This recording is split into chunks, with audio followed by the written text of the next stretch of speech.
Welcome to TK's Garage 405. See, I got the diesel. Get the old expensive diesel pump here. And alright guys, you saw me kind of get stuck on my last trip with this truck.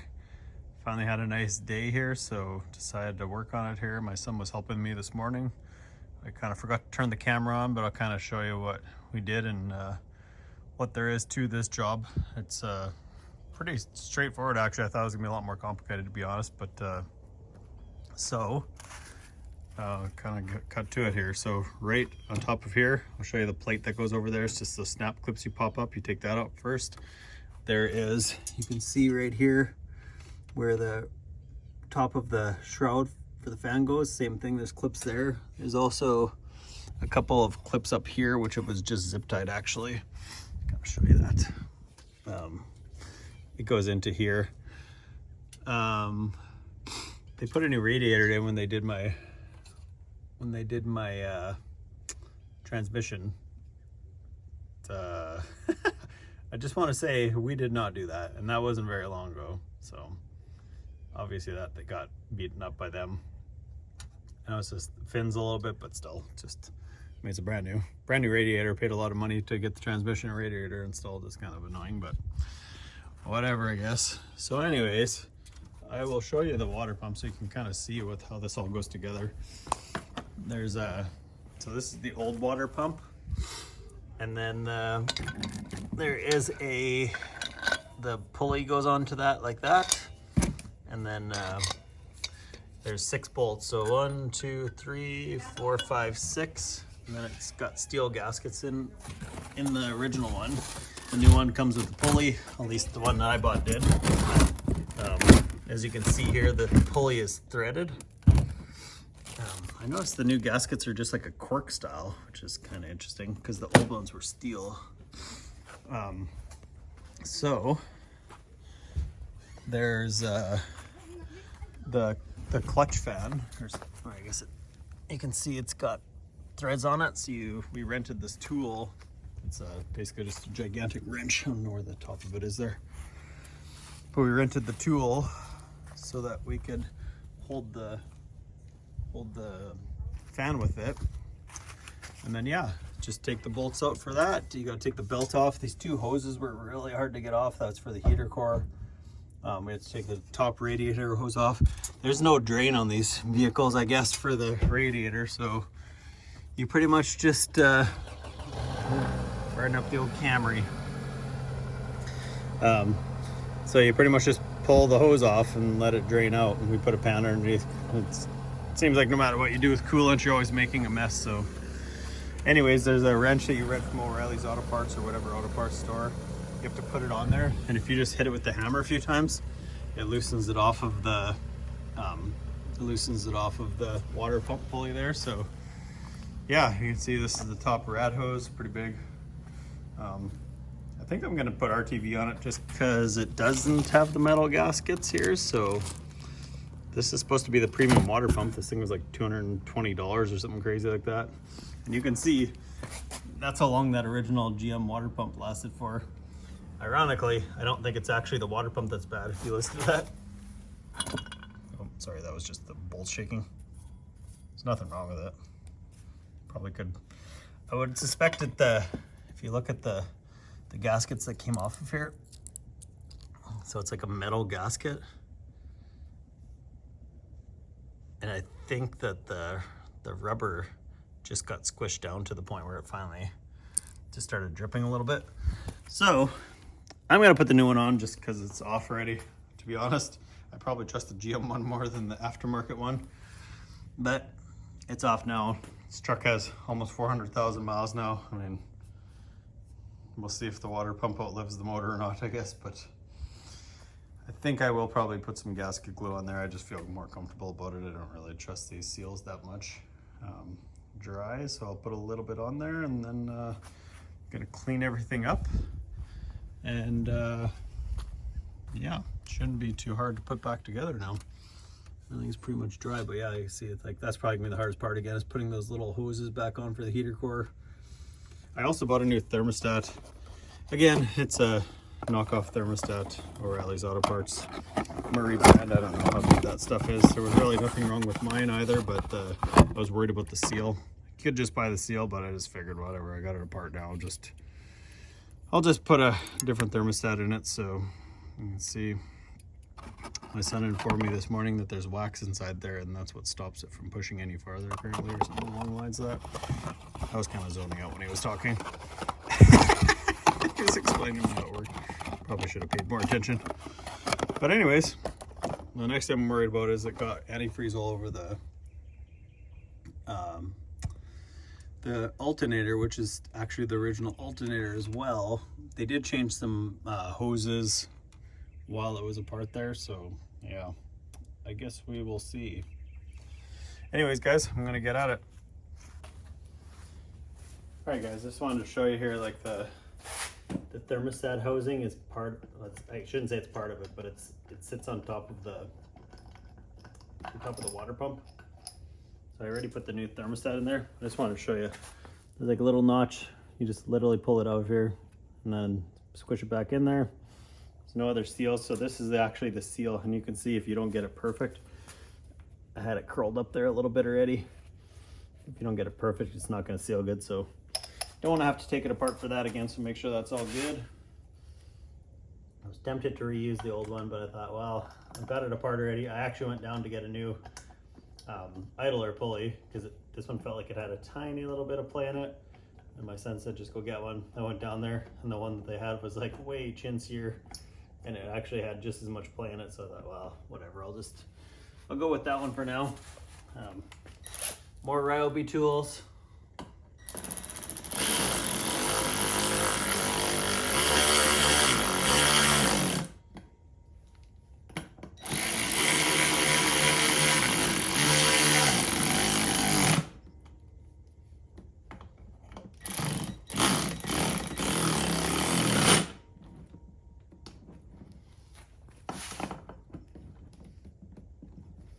Seems like it's about torque to spec, hey? So, and then I think I showed you guys, like you can see, make sure you put it beside the other one, so you just make sure that you got the right one. I think for the price that I paid for this, I probably should have just gone to GM, but you can see if you put them side by side here, these two are pretty much the same. The GM part number stamped on here is 12637371. 12637371. Yeah, like I said, I think there's nothing wrong with this one. I was tempted to reuse it, but I don't know. See how it goes here. But I would hope that the best one that AutoZone sells is at least better than the factory one, or at least as good as the factory GM one. Kind of sucks it's not the same, but oh well. Anyways, we're gonna get on with it here, and then. Yeah, I suppose I should put the idler pulley back on. I don't know if that would be my way or not. It's like hard to lean over that truck, it's so tall. It's like really hard to lean over it to get everything in there. I think I'm gonna leave this off. It's hard to get those hoses on there, so I'm gonna try to get those small heater hoses on first, and then I'll come back and put this on. So I'm gonna make sure I can get those hoses on before I start messing around too much here, putting gaskets and whatnot on it. Oop, there you go. Okay, checked it over. It looks like the hoses should go on sensibly there. Next thing I'm gonna do here, so I'm going to put the gaskets on, and I put RTV glue on this kind of stuff. These are just, you can see, these are just like a paper type gasket. I don't know why it didn't, I didn't have the steel gaskets like the factory. It lasted for 300,000 miles, but that made too much sense, I guess. A lot of people will say you don't need it. I don't really care. I do it my way. I don't have leaks afterwards. Don't have any problems to deal with, so I am going to glue them. Make sure I put them on the right way there. Put some RTV on them. Stick them to the actual water pump first here. And it doesn't take much, just put a little bit you don't gotta go crazy with it. I used to back in the day. I always put it on intakes. I always put it on anything like that. Even engines, when I was building engines and whatnot, I always put a little bit of RTV on stuff. It took way longer, and it was kind of a pain to take apart afterwards, I will admit, but never had any leaks. The one time I didn't use any RTV on it, actually, I used only RTV because I saw David Freiberger and Mike Finnegan doing that on intake. Actually, I think it was Steve Dulcich on engine message. Oh, sorry. See, there we go again. All right, we'll throw this one on that side.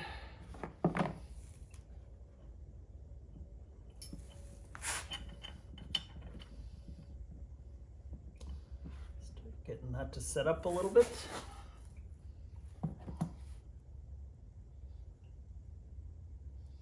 Okay. On this side. And like I said, the truck's got a pile of miles on it. It's been such a good truck there. I don't really know what to do here. Like, it's actually got like sensibly decent interior on it. It's like an LT truck, so it's like got leather, and it's got the old school navigation. It's kind of annoying. It auto connects every time and things like that, but really other than that, it's got Bluetooth, got all the things that I really need in a modern truck without having payments on a new vehicle like everybody else in the world these days. So it's just like, don't really want to spend, I really don't want to spend 50 to 100 grand on a truck these days when I have one that's been so reliable for me. So I just keep fixing it. It really wouldn't have been that expensive to keep it going this last year or two here if it hadn't been for the double transmission whammy because of the radiator situation there. So anyways, I'm gonna try to put this on and we'll go from there.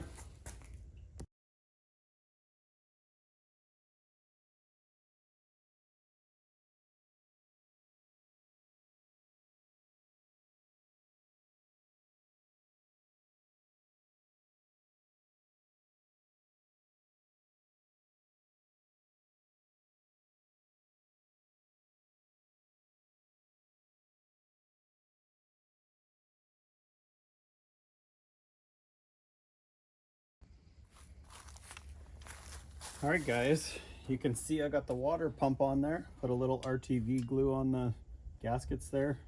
Got to be careful you don't get that onto other things. I said I was going to change this pulley. It's just got like a little tiny bit of play in it. Like, I mean, tiny. Doesn't make any noise, but they said that I had the upgraded one and they had the crappy one, and it looks like mine's maybe been changed already. I don't know when it would have been, but anyways, theirs had exactly the same amount of play that mine had, so I figured I'm not gonna replace it and waste money for no reason. Even the guys there said like yours is like as good as ours, so I figured I guess we'll just put it back together. All right.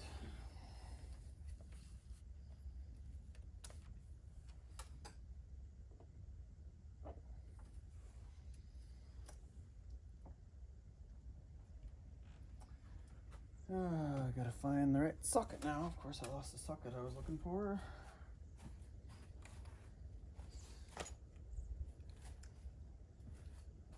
Maybe.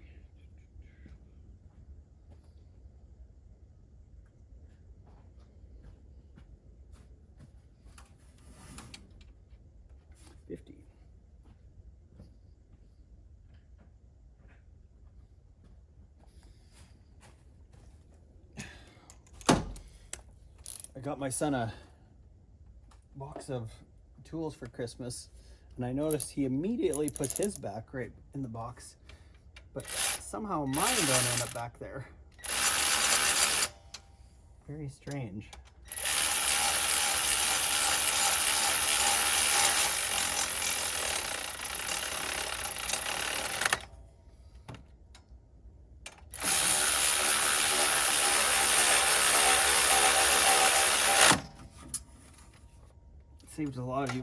Saves a lot of work using cordless tools like this.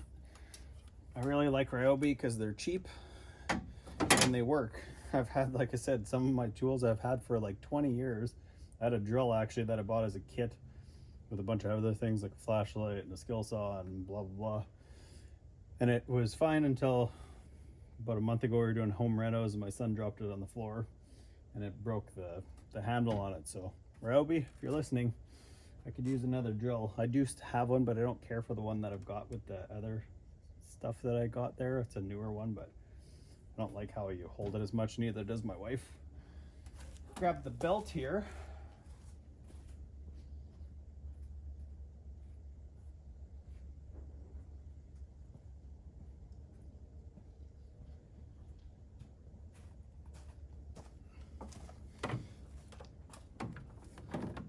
I'm gonna try to wipe it down a little bit down here. Got some antifreeze on the air conditioning pump and belt. It's interesting because that's a different belt. It's its own belt, but it's like a smaller belt, which is kind of interesting, but that's all it runs, which is, I don't know, maybe a good idea, I suppose. It's funny, it's a different size belt. Maybe it was just space limitations in there or something like that, I guess. Should have been looking at other things while I was up here, I suppose, but anyways. It's been leaking some oil for a while. It's been kind of driving me bananas, but it's just, I can't seem to find where it's coming from. I've had it to a few different shops and they can't find it. Thought it was the rear seal, and when I got the transmission changed, they said it wasn't the rear seal, so I don't know. Either they missed it or it actually isn't the rear seal. I'm really not too sure. But I'm gonna put all the reliable belt.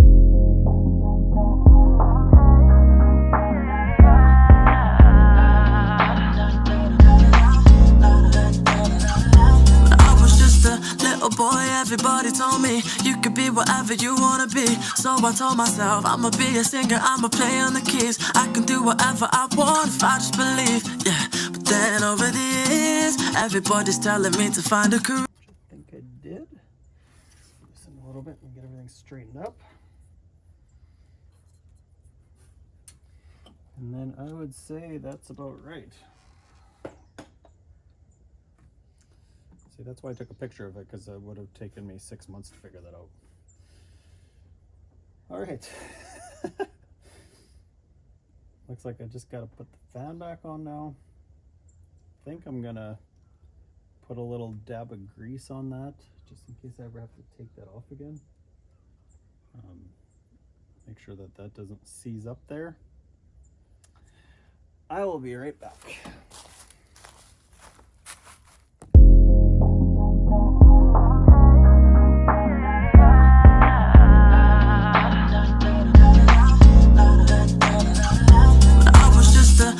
Boy, everybody told me you could be whatever you wanna be. So I told myself I'ma be a singer, I'ma play on the keys. I can do whatever I want if I just believe, yeah. But then over the years, everybody's telling me to find a career, and I'll be rolling my eyes, thinking I'll be alright with my guitar by my side. But now it's like 55 quid for my phone bill and a tenner for my bus pass too.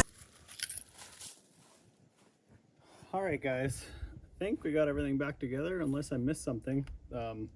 There's a couple of clips, one for the fan shroud which needs to be there, and there's actually, so that's the two that hold them together, and then the one where the zip tie is up here.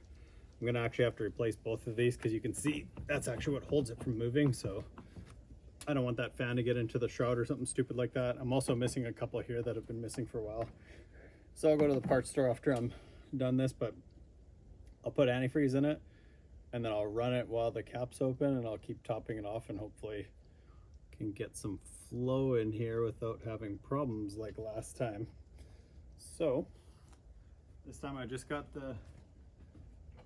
I've got the pre-mixed antifreeze from Walmart here. It's like $7 a gallon instead of $15 everywhere else. So I bought that last time I had stopped there, thinking in case I had needed it. So I'm gonna use that today.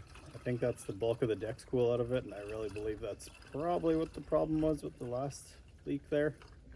I'll give her a shot anyways. It's gonna have a lot of air in it now. Don't know why there wouldn't be a drain on the, I mean, you still always make a mess anyways, it seems, but with antifreeze type stuff, but I don't know why there wouldn't be a drain on the bottom of the rad. To be honest, I don't know why there's not a remote drain. Why don't they just put a remote drain to it where you could just open it up from a little ways away? Like, I know even GM these days, guys are working on, like, even the techs that have been working for them forever, they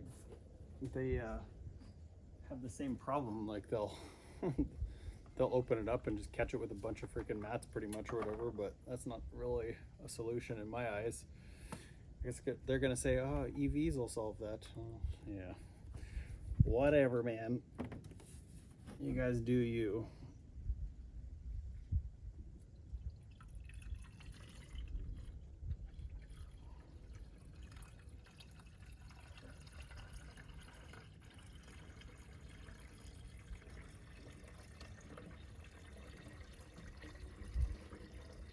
Going to take quite a bit because we did have that thermostat out, and the thermostat won't open with the cap loose, or at least it never did in my experience.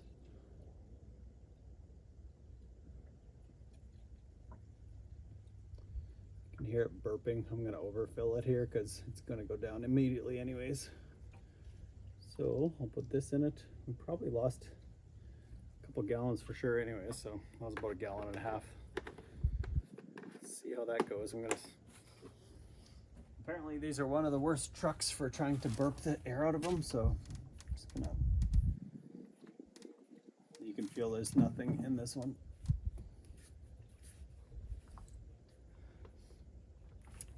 All right, I'm gonna fire it up here.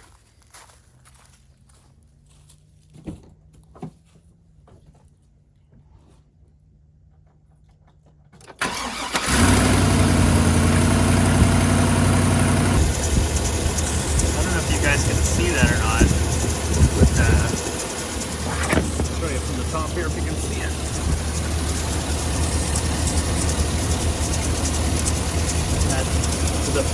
That's fully, it's like, you can't really see it to look at it on camera, I don't think, but it's like way wobbling out of balance. I'm hoping that's not going to be a problem. You can hear there's a noise now all of a sudden. I don't know what that's about. Let it warm up here and check it, I guess.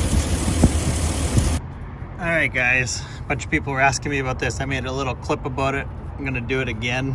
I just finished changing the water pump of this thing. Everything seems to be okay. And see, I got the diesel. Get the old expensive diesel pump here. And so I'm not gonna put a whole bunch in it. Probably put like, it's hard to hold it because it's fast. Probably put like $1 in it. See how much that is.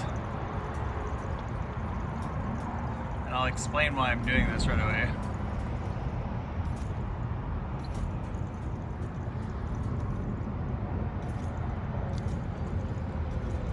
A little more in there. So, I don't know how much that is in quarts. Seems about right though. Doesn't take much. Just FYI, this isn't any advice for anybody. This is just what I do.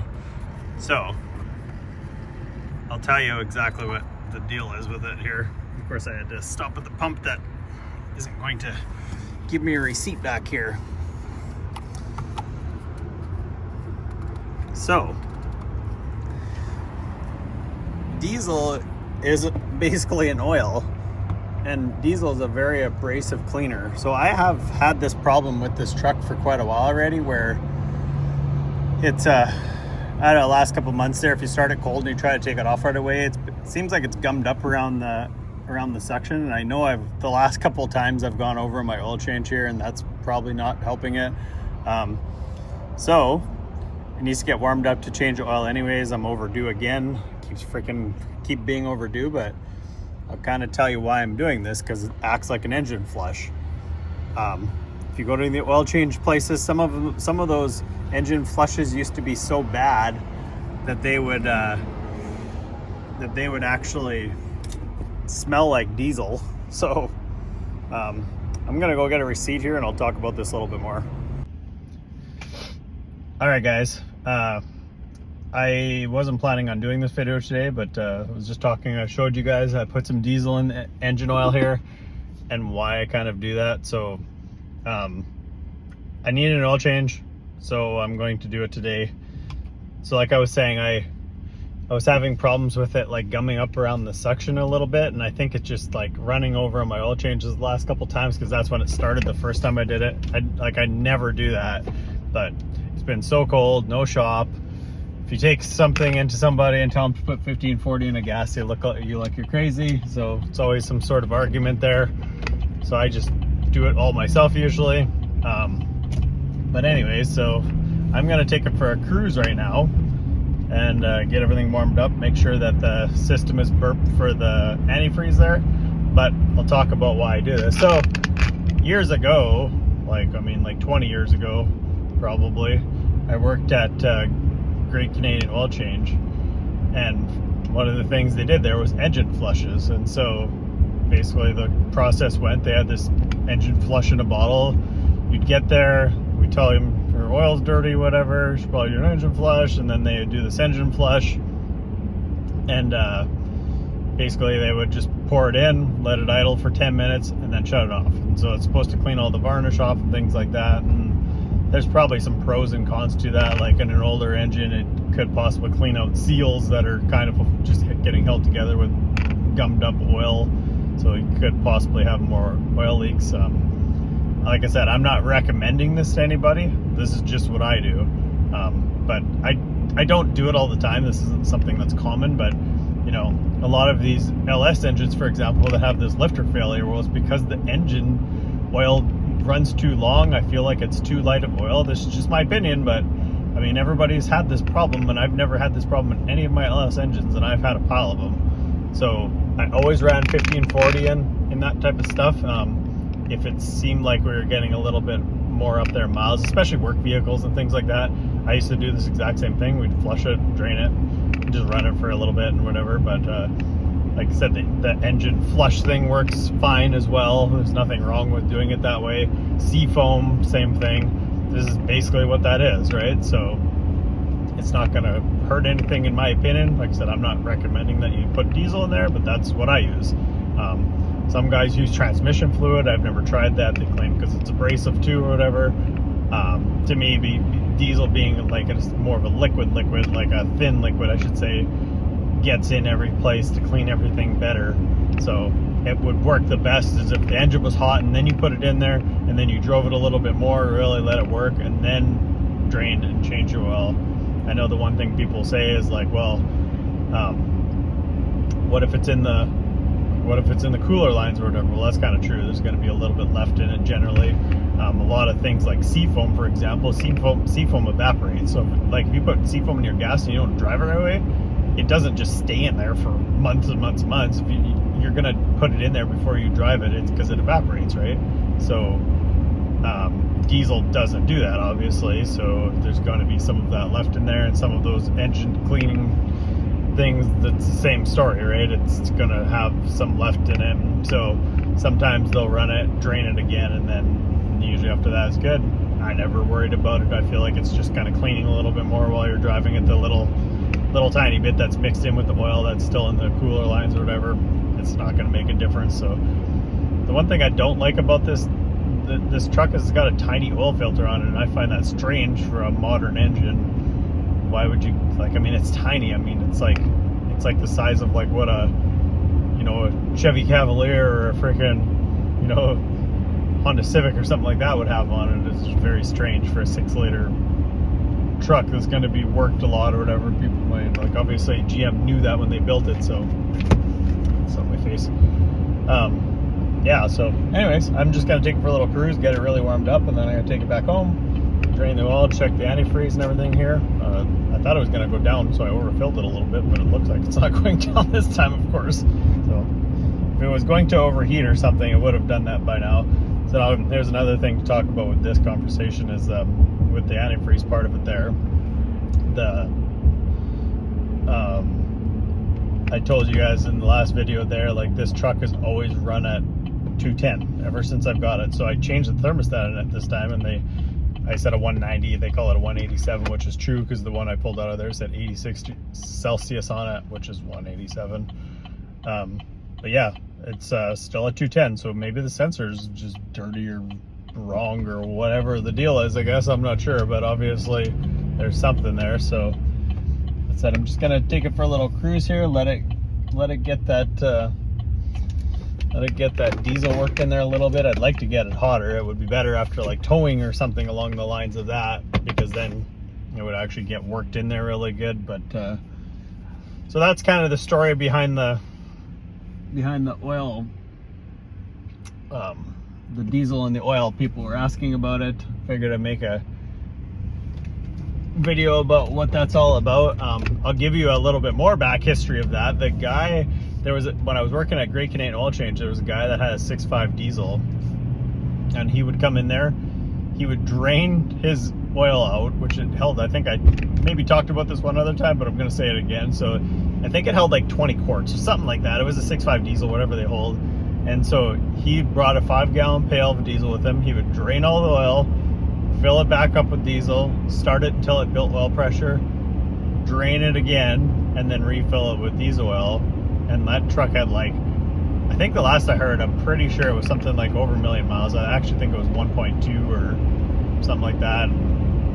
Actually, not that long ago, I supposedly heard that the truck was still going, and he never had any problems with it, which is like, I don't know.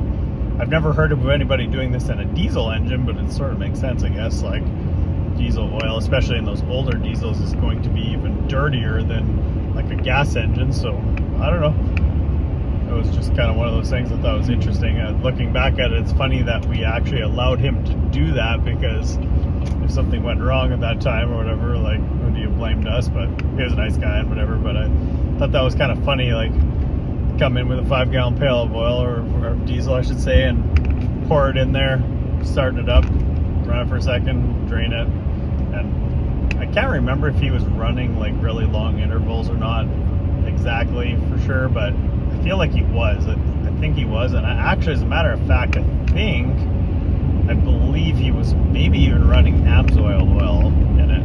We pushed AMSOIL a lot back then. I actually used to run it a lot myself. I don't know how I feel about it. I used to really like it. It's very lightweight oil too, so I'm not sure. Honestly, I just don't know if I really am super solid believer in synthetics. I think AMSOIL is a good product. I don't know. I mean, people either hate it or love it. It seems like some people will freaking go to the cross telling you that it's the worst oil ever or whatever. And, you know, I never really had too much problems with it. But anyways, I said, if you ever go to any like quick lube place and they want to do an engine flush, that's pretty much what it is. Some sort of cleaner in there, something like seafoam or something like I said, some of the stuff back in the day used to literally smell like diesel.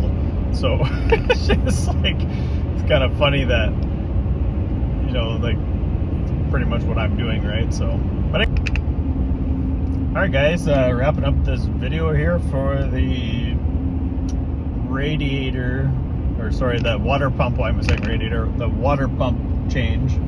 I just topped it off. I don't know why the video camera stopped recording there when I was topping it off, but I let it run. I topped it off. I filled it a little bit over, and it's not going down now, so I think I might be a little bit over full, but whatever. Taking it for a little drive here just to make sure the system's burped and it's not going to overheat, and then I'm going to change the oil on this thing. But yeah, I don't see any leaks. I had to buy a couple of clips. That's common with those. You either lose them when you're popping them out of there, those little snap clips or whatever.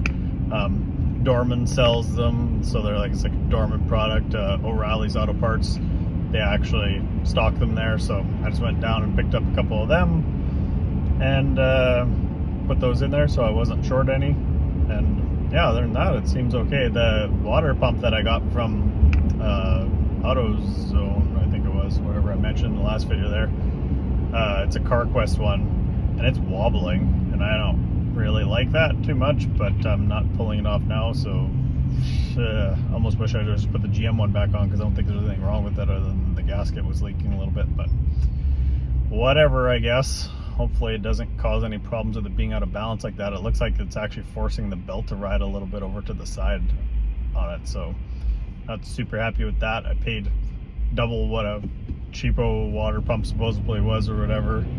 So CarQuest, shame on you. Shouldn't be wobbling brand new water pump. I don't know. And they said it was new, not rebuilt. So a brand new water pump shouldn't be out of balance like that. Like you can see it shaking. It's hard to see on the camera, but anyways, so anyways guys, I think it's gonna work okay here. It seems like it said it's running still at 210 and I changed the thermostat to a 190 thermostat, 187 thermostat, so obviously my sensor must be bad or something like that. But I guess I've done this K-Seal. Said K-Seal here. I found out about it from Roadkill. I've had it in so many vehicles. It's been in this truck. This is the second time I think only in this truck, but I usually keep it with me. That saved me so many times, and maybe just that stuff being in there a little bit, even after I drain it and reflush it or whatever. I switched to green antifreeze you saw there from the deck school that they put it in when they changed my transmission because they put a new radiator in it. So yeah, anyways, I switched back to green, and maybe that little bit of K-Seals left in there helps keep things sealed so don't have any other antifreeze leaks or whatever. So anyways guys, make sure you like, follow, subscribe, and I'll catch you guys on the next one. Appreciate it.